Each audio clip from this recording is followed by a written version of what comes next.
Well, kung may mga supporters si Mami Angelica Yulo or Mrs. Angelica Pokis Yulo, mayroon din itong mga bashers.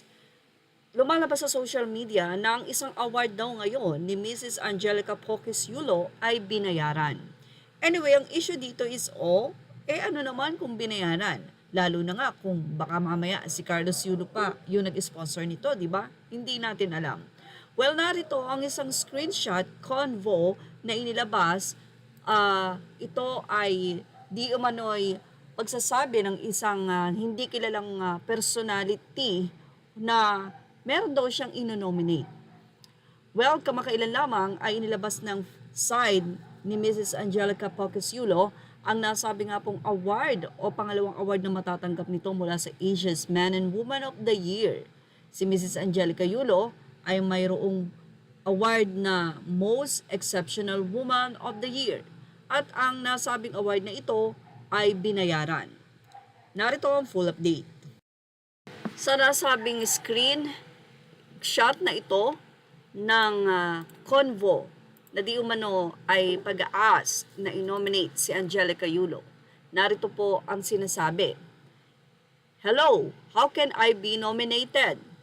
To nominate someone, please submit photo, name, short or brief profile of the nominee and email address. What's the process after that?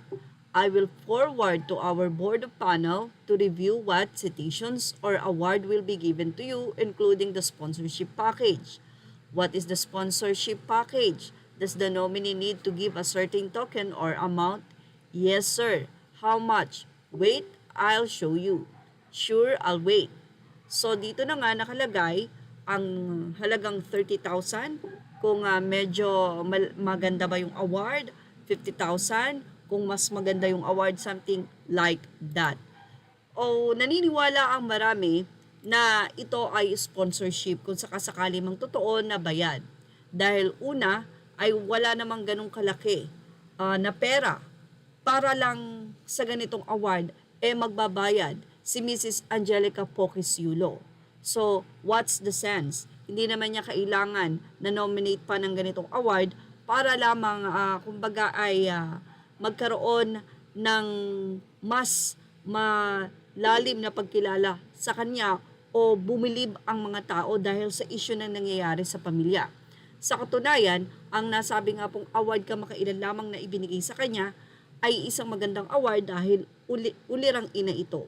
But anyway, narito naman ang ilang komento ng mga netizen. Well, depends ng ilang mga netizen kung binili man yung award na yan. Of course, binili yan ng isang taong nag-sponsor. Tayo nga pag nag-sponsor ng trophy, binibili nga natin at ibigay sa taong gusto nating bigyan kahit nga medal sa paaralan. Binibili ng mga nag-sponsor.